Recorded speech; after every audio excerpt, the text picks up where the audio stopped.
Norman Rennalls, our guest, former engineer, or I should say retired engineer, as well as a new, I shouldn't say new because he's been doing this for a while, but a political activist and somebody that does quite a bit here in our society. Norman, how are you doing today, my brother? Hey, Egberto, I'm doing great. Once an engineer can't help being an engineer. It's crazy, isn't it? So no, I haven't left the profession. Still kind of keep my brain in there. Sometimes. Well, you know something, being an engineer, you always keep your brain going, even if it's not necessarily doing the slide rule of the old days or the calculators of the new day. Even as I do my politics, I always do my politics with an engineering twang, Yeah. It takes some of us. Although lately I've been hearing that engineers are bad for politics, but it's an awesome thing. Why would you hear that engineers are bad for politics, Norman? Don't mess on my parade, man.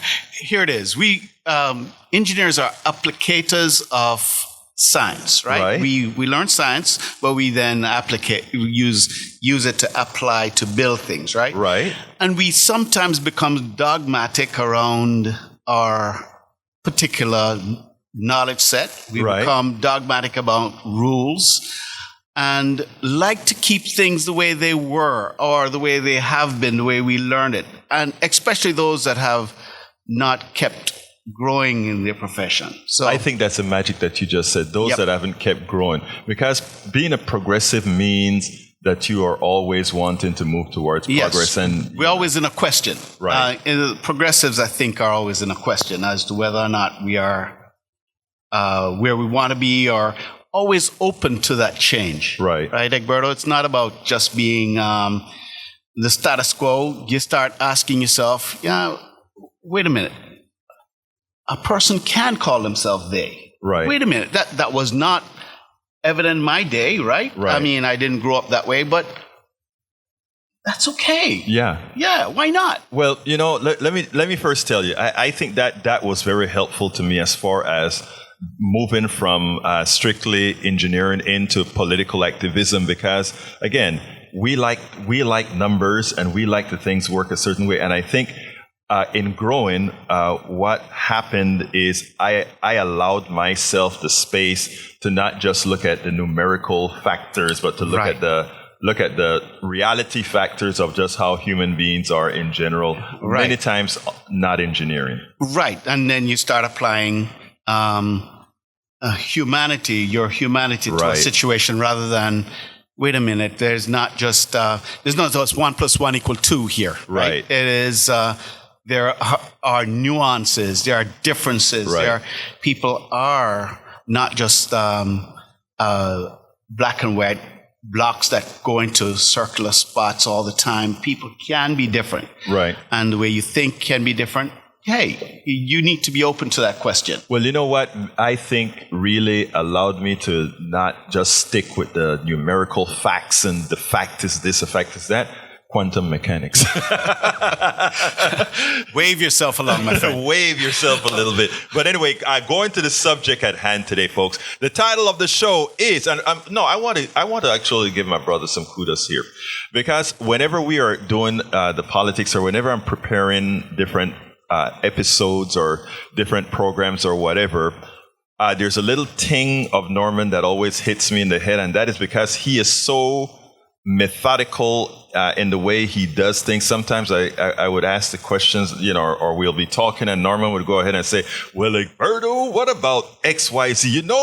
When you're talking about folks on the right, do you know X? And it actually, believe it, bringing in stuff from all sides actually helps one able to meet all sides, whether you agree or not. Yes, indeed, whether you agree or not. Whether you agree or not. Norman Rennalls. Norman, you recently, I say retired, but really it is, you moved from corporate jobs to just doing whatever the hell you want to do. Right. It was a decision that I and my wife made together to decide to just quit the rat race of getting up every morning and going into an office to work and to deliver what I thought was excellence all the time. So I decided to stay home and start looking after myself a little bit more. And, as you leave that, one of the biggest problems that we were having, just before I left, and the conversation that I was having is, how was I going to afford healthcare? Right. So that's why we're here to talk today. I mean, it was a foregone conclusion that I needed to go. And so I decided to just take off there. Go ahead. I love your story, because your story is one that afflicts a lot of Americans, and I think they need to understand how to navigate it. So that's what we're going to want to get into about unemployment, and also all the other things that I think we blame politicians for, right? But at the same time are a product of those who buy the politicians. Unemployment is one of those things. It's not really about the politician. 1931, it was 25% unemployment, 25.6% unemployment. In 2020, it was 14.7% unemployment. Now, you might beat me up about this, but in reality, it happened during Trump's term. Yeah. But might not have been, that was not all Trump. 20.7%. Why would I beat you up for telling the truth? 14.7% unemployment was not Trump's fault. 25.6% unemployment was not Hoover's fault. Right. Okay, so let's really understand who the Roaring Twenties, this is the end of the Roaring 20s, the Gilded Age. Yes. Who were the ones who were taking the real people to the woodshop? Who were the ones doing it? Plutocrats. Yes, it's not the politician per se. Yes, we have politicians that go in there. For example, I'm a big fan of Obama, and I loved the guy when he was going into office. And I always thought, he should get this and that done. And but recently I started realizing what really happened when McCain did a thumbs down. What happened up until that point? My goodness, there was a system run by others that hated this guy. Right. And there was a set of politics. Hold on a that second. Ray, hated I'm him as coming to well. you in a second, Ray. Let me just let Norman finish his thought. Yeah. So I'm just saying that in reality, when we boil it down, it's not really No, if we elect progressives, we're going to do a better job of getting to the end of dealing with for people's problems. Right. Neoliberals do not. They take care of the plutocrats first.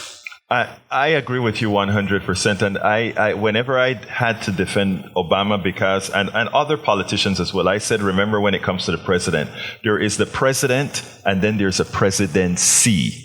And Obama had very little control of the presidency, even though he was president. Right. And it's a hard thing for people to get. Norman, tell us a little bit about your experience. Now, you retired. Well, I'm not sorry. I said that wrong.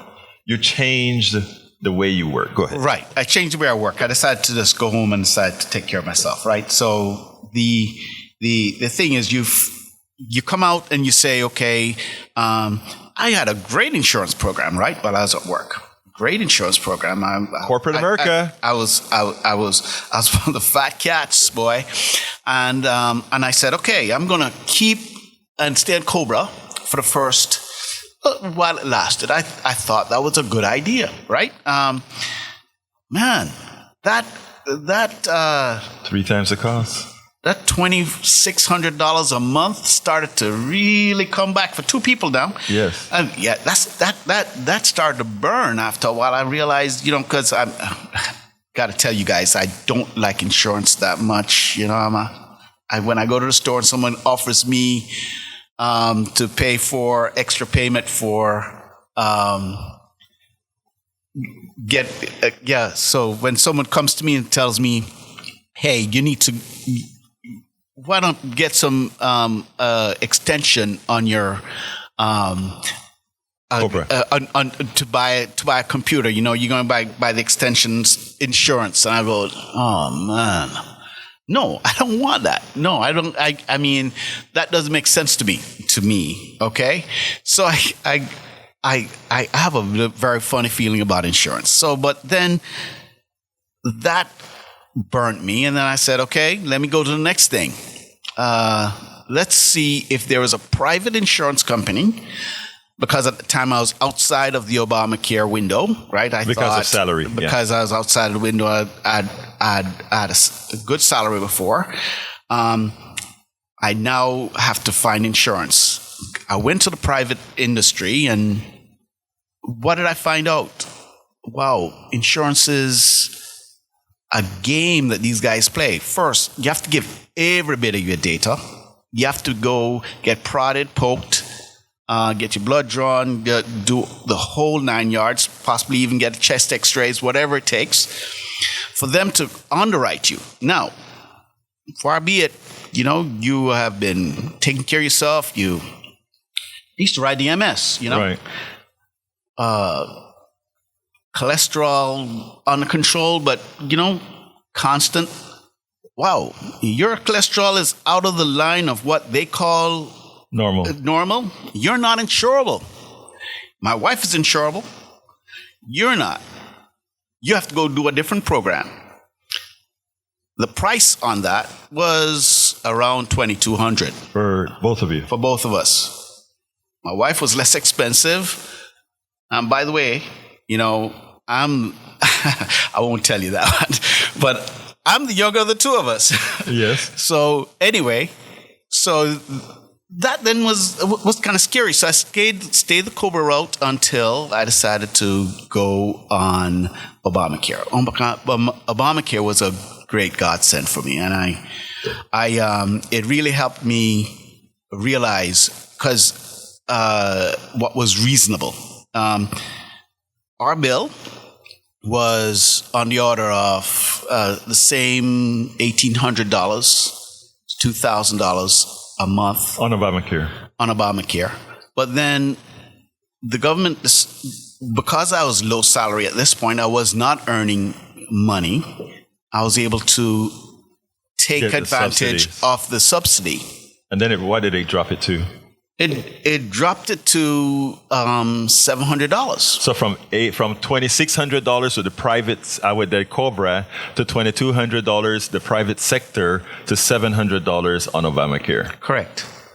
Now, it depends on your income. You start dealing with that and you start working your income. Now, you have to predict your income. Now, as I said, I can't help being an engineer. I do have to always keep busy. That's something about my heritage. I have to do something. So, you predict your income every year. There may be a penalty if you go over what you say you're going to earn. But remember, if you have stocked away money and you say, okay, I'm going to use that money for the times when I retire, in order for those people the folks that you have your money set aside with to manipulate the funds, buy and sell stocks, for you to reap the benefits of that is income. So you have to predict your income Right. based on how much money you have set aside and what is being manipulated in the market in order for you to make. In other words, if you draw money from your mutual fund that has a capital gain on it, and what the money that you draw out of that could actually affect the amount that you have to pay back to the government for the Obamacare if you make over a certain limit. Correct. Okay. Correct. Now the Obamacare goes away after the subsidy goes away if you make over, I think it's $59,000. Right. So if you stay below $59,000, which most unemployed retired folks can, I think. Well, I don't know what your personal finances look like month to month, but I budget very rigorously to the month. Right. Egberto knows me; I'm a Yes. spreadsheet guy. You can know what your monthly bills are going to be, and you can balance it based on what you want to do. You can say where I'm going to be, how much funds I need to put aside, all of that stuff. So that's the main thing I want to make sure you know. The Obamacare thing came to save Your economic life. My economic life. Then I start looking now forward. I am here just like I was in the private sector. I always look forward.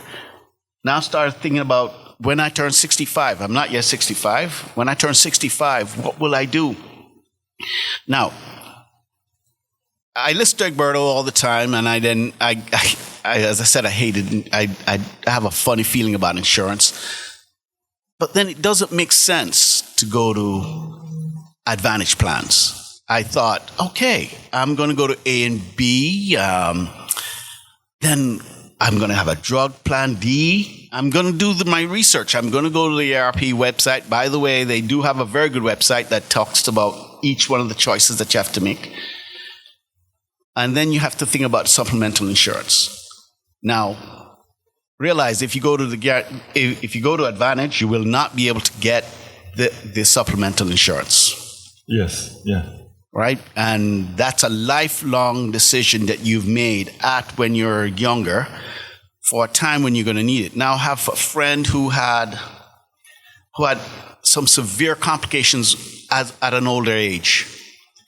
And because she was able to take advantage of the supplemental insurance piece, the couple pays around $900 total in insurance after everything. They pay zero, and it was a severe set of circumstances. Minor is hip replacements as you become older. People who don't stay active. It's a part of life, getting older. And dealing with this is kind of a new thing when you start realizing you have no control of that, right? You don't have any control of that, so therefore you need to provide insurance to provide some sort of safety net for yourself as you get older. I love that. And I want to expand on what Norman said, because what Norman said is extremely important, folks. Norman is currently on Obamacare because, again, he is semi-retired and the subsidies kicked in, and that saved him. So when you guys are out there listening to neoliberals or Republicans talking about getting rid of Obamacare and all these other types of governmental programs, realize that it has a material effect on your life. That's number one that Norman just pointed out, and I think it's a very important point out. Norman found on his own, after going through COBRA, after going through private health care, private insurance market, the ones that always try to make a buck off of you, and then going to the marketplace for Obamacare, he found out how it actually works. And for the vast majority of Americans, do you know that over 40% I think it's over 70 or 80% of America. Look it up. Don't take my at face value. Makes under $70,000 a year. The amount of people that make over $70,000 a year, it's astounding. Okay, and these are programs that are there. They are lifesavers. I met a woman at the Lone Star College who told me the biggest day of her life was when she turned 65 and got Medicare because she had never had insurance before. When I hear these stories, there are times that I get tears in the eyes to understand how a rich country like ours have allowed this to happen. But Norman didn't stop there. Norman said, as the planner that he always is, and Norman, we know you're a planner, brother. You're always planning. Go ahead. One of the things that coming with my background here and dealing with Egberto and dealing with people, there's a term called grounds. You have to be grounds. You have to be off the ground. You have to think about those that are less fortunate than yourself. I count myself lucky, right, to have and to be where I am. And I turn around and I always look at the guy or the lady who is or the they that is under the bridge or is around the corner making minimum wage. And I wonder, how do they do this? how can they afford $2,600 for insurance or $2,200 for insurance? How can they do it? They can't do it, right? So that means they are throwaway people. They're not important. Right. And if you say that 50% of people make $70,000 or less, then who are they? And exactly right. So the planner, going back to the planner that Brother Norman is here, he starts. He's under 65 He's barely under 65. Okay, he's barely under 65. I'm messing with you, man. But anyway, he plans. He knows that he's going to have to get Medicare next. That's the next stop. Then is it Medicare Advantage? Is it Medicare Standard with getting Part D for drugs and getting the Medigap supplemental? That's probably what, if we don't get health care for all, then that's likely what it's going to be. Definitely. That is the only thing that's left for the retired person. Exactly. But I want to say this importantly because somebody called in, and I know it's somebody from the insurance company called in the last time, and he said, I had Medicare Advantage, and then I switched to Medicare, and I was able to get Medigap. And, he called in, right? And then I said, sir, you can get it if you meet the particular criteria, but there's a good chance that most people at 65 will have so many darn pre-existing conditions that the actuarial tables will tell the company you are not insurable, or they'll charge you an exorbitant fee. I'm sorry, that's just how it is. And, I went home and I looked up on the .gov government site that tells you that. Yes. The .gov site. A lot of times they're pushing the Medicare Advantage, but they tell you that if you don't get Medigap as soon as you get Medicare, later on you will possibly not be able to get it or pay a much higher price for it. So people... It's Medicare.gov. Yes. MEDICARE.gov. Exactly. Go there and you'll read exactly what this means, okay, and what each part says and what it means. You cannot depend on the insurance agent who makes a ton of money selling you each policy specifically, because they don't have to sell you Medicare, because Medicare is government. You have in being 65, you've got Medicare. But they'll have to sell you Medigap. And many times in selling you Medigap, what they do is they con you into getting Medicare Advantage, and they sell it. You think you have Medicare plus Medigap, and that's what you're paying for. In reality, what they give you is Medicare Advantage, and they say, look how cheap I got all of this for you. It's a scam. Folks, the last subject I'm not going to cover today because I've just informed I only have 4 minutes left, okay? So the last subject was about could Trump be president again? You can read it at my newsletter at politicsandright.com. /newsletter, politicsandright.com/newsletter. It's an interesting article to read. It's really interesting to read. Welcome to Politics Done Right on my screen on the internet. Eric Hayes, thank you for being here. Lee Grant, thank you for being here. You guys are wonderful as usual.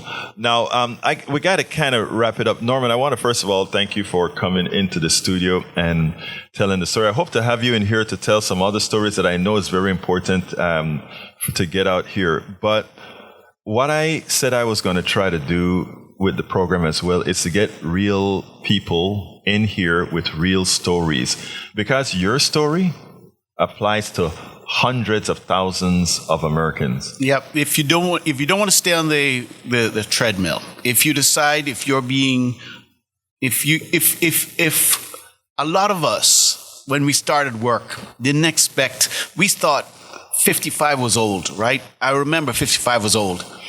And I said to myself, I'm going to retire. Mm-hmm. I'll retire before 55. I did not make it to 55. I made it. I worked all the way through 55.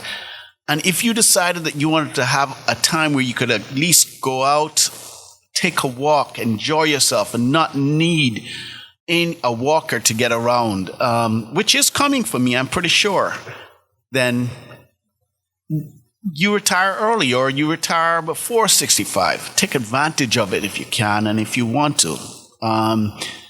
But I say, if you do, think about the insurance side. The insurance side is going to come back and bite you. It could be the stopper, because that is one thing that, I mean, even as a planner that you are, you didn't realize how rough the insurance thing was going to be. No, I didn't. I didn't expect it. Even though I heard it, I just right. Well, come on, man.